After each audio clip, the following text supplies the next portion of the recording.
प्रणाम। अध्यात्म ये शब्द का नाम सुनते ही उसमें काफी सारे शब्द जुड़ जाते हैं और सबसे पहला शब्द होता है साधना, मेडिटेशन।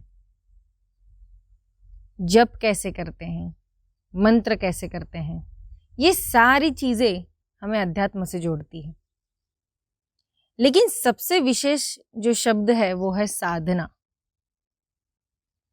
तो साधना से जुड़े काफी प्रश्न लोगों को है कि साधना क्यों करनी चाहिए, साधना कैसे करनी चाहिए, कब करनी चाहिए, कौन कर सकता है, कौन नहीं कर सकता। ऐसे काफी प्रश्न लोगों को पड़ते हैं।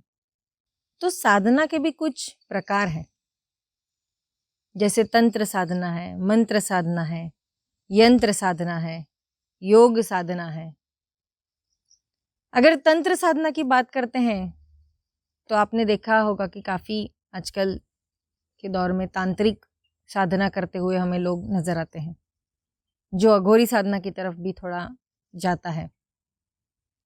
तो तंत्र से जुड़े लोग जो हैं वो कभी कभी हमें वैरागी दिखते हैं, सन्यासी दिखते हैं, जो बड़े बड़े साधु होते हैं, संत होते हैं, वे कुछ लोग तांत्रिक साधना करते हैं।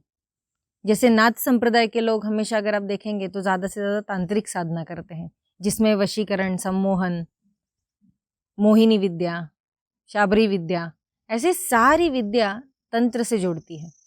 वैसे ही मंत्र साधना है, यानी हर मंत्र से जुड़ी हुई साधना, यानी फिर वो देवी देवता की हो सकती है। जैसे हम शंकर भगवान की साधना करते हैं तो उनके मंत्र की साधना करते हैं, विष्णु भगवान के जो मंत्र है उसकी साधना करते हैं, गायत्री मंत्र की साधना करते हैं, सूर्य के मंत्र की साधना करते हैं, हनुमान जी के मंत्र की साधना करते हैं। तो ऐसे काफ़ी देवी देवताओं के जो मंत्र हमें मिले हैं, पुराणों में से मिले हैं, या फिर जो ऋषि मुनियों ने हमें सिखाए हैं, जो परंपरा से चलते आए हैं, ऐसे जो सारे मंत्र की जो हम साधना करते हैं, तो ऐसी ये मंत्र साधना जिसमें गुरु होना बहुत ज़रूरी है। हर साधना में, हर परंपरा में गुरु का महत्व अपना अलग ही है। तो ऐसी ये मंत्र साधना। यंत्र साधना भी है। तो यंत्र साधना तो बड़ी ही आसान है ऐसा कहा जाता है, लेकिन उसे करना उतना ही कठिन भी होता है, क्योंकि जो यंत्र हम बनाते हैं, आपने देखा होगा कि बाज़ारों में काफ़ी यंत्र मिलते हैं। कुबेर यंत्र हो, लक्ष्मी जी का यंत्र हो, या फिर संकट दूर करने का मंत्र हो, ऐसे काफ़ी छोटे छोटे तांबे के पत्र पे या फिर भोज पत्र पे यंत्र अच्छे से उसकी लिखावट की जाती है और फिर उसको सिद्ध किया जाता है, और सिद्ध होने के बाद ही वो यंत्र आपके काम आता है।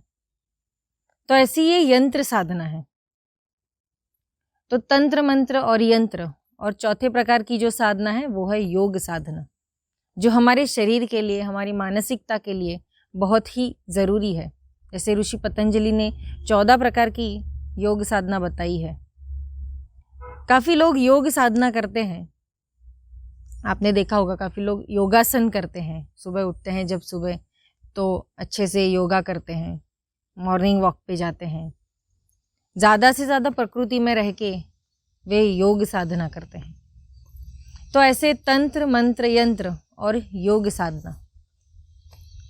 लेकिन जो सामान्य लोग हैं, जैसे हमारे जैसे लोग हैं, उन्होंने साधना कैसे करनी चाहिए, कौन कर सकता है? तो हर कोई कर सकता है।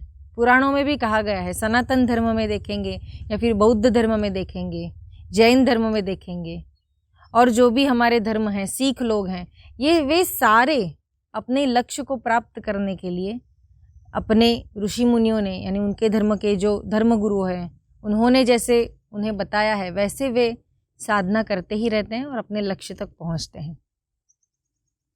तो साधना कैसे की जाती है? तो जैसे हम हमारे आश्रम में कॉस्मिक हीलिंग सिखाते हैं, ओंकार साधना सिखाते हैं, तो काफ़ी साधारण तरीके से हमें ये साधना करनी होती है। यानी अच्छे से आपको आसन लगाना है, अच्छे से आपको बैठना है, शुद्ध वातावरण होना चाहिए। अगर आप प्रकृति के नज़दीक जाके साधना करते हैं तो उसके इफ़ेक्ट्स आपको ज़्यादा अच्छे से मिलते हैं। तो ऐसे अगर आप रोज़ 5 मिनट बैठ के साधना अपने घर में भी करते हैं, या फिर कुछ मंदिर में जाके करते हैं, या फिर जहाँ आपको जो भी जगह पसंद है, जहाँ पे आपका मन और चित्त शांत होता है। ऐसी जगह जाके अगर आप रोज़ 5 से 10 मिनट भी साधना करते हैं तो आपके मानसिक और शारीरिक जो जीवन है आपका वो अच्छे से व्यतीत होता है। ऐसे नहीं होता कि आप रोज साधना करते हैं तो आप संन्यास की तरफ जाएंगे। ऐसा बहुत लोग सोचते हैं कि अगर मैं साधना करता हूँ, या फिर हमारे समाज में भी कुछ लोग ऐसा सोचते हैं कि अरे ये थोड़ी ना तुम्हारी उम्र है साधना करने की, काम करो, जॉब करो, करियर बनाओ। तो करियर तो हमें करना ही है, लेकिन करियर के साथ साधना करना भी ज़रूरी है।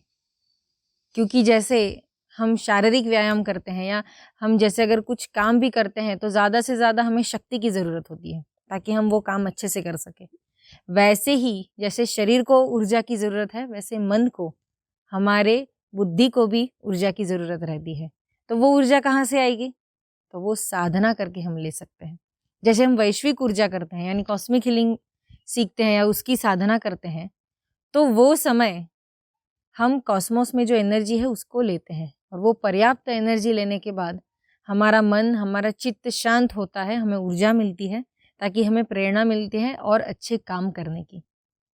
हमारा बुद्धियांक बढ़ता है, हमें अच्छे विचार आते हैं, नेगेटिविटी आती नहीं है, आशावादी होते हैं हम, अच्छे कामों में जुड़ना हमें अच्छा लगने लगता है। तो ये सारे बदलाव साधना से ही आते हैं, मेडिटेशन से आते हैं। तो अपने जीवन में रोज 5 मिनट तो हम अपने लिए निकाल ही सकते हैं। आज हमारे आश्रम में भी कॉस्मिक हीलिंग का कोर्स शुरू हुआ है। कोविड के बाद ये हमारी फर्स्ट बैच ही है जब हम ये शुरू कर रहे हैं। तो काफ़ी लोग उत्साही हैं, उन्होंने उसमें पार्टिसिपेट किया है, अच्छे से साधना कर रहे हैं। हमारे गुरुदेव उनको साधना सिखा रहे हैं कि कैसे कॉस्मिक हीलिंग की जाती है, कैसे ओंकार की साधना की जाती है। तो अगर आप सभी को हमारे संस्था से जुड़ना है या फिर आपको भी कॉस्मिक हीलिंग का कोर्स करना है या फिर कैसे साधना करते हैं उसके बारे में जानकारी लेनी है, तो हमारा जो भी व्हाट्सएप का क्रमांक दिया है उस पर आप मैसेज डाल सकते हैं या भी फ़ोन भी कर सकते हैं। तो फ़ोन पे भी हम आपको मार्गदर्शन करेंगे कि कैसे आप इस संस्था से जुड़ सकते हैं, कैसे आपको यहाँ पे आना है, आश्रम कैसा है, वो सारी डिटेल्स हम आपको हमारे व्हाट्सएप पे देंगे। तो आइए ज़रूर, हम आप सभी की राह देख रहे हैं। सब इकट्ठा मिलके साधना करेंगे, प्रकृति के साथ रह के, उसके सानिध्य में रह के हम साधना सीखेंगे और अपने जीवन का कल्याण खुद ही करके लेंगे। तो मिलते हैं अगले एपिसोड में एक अच्छे से विषय के साथ। तब तक हमारे इस चैनल को सब्सक्राइब कीजिए, वीडियो को लाइक और ज़्यादा से ज़्यादा शेयर कीजिए, और कमेंट बॉक्स में आप अगर कुछ पूछना चाहते हैं तो लिख भी सकते हैं। तो आज से हम शुरू कर रहे हैं हमारी खुद के लिए एक अलग साधना। धन्यवाद।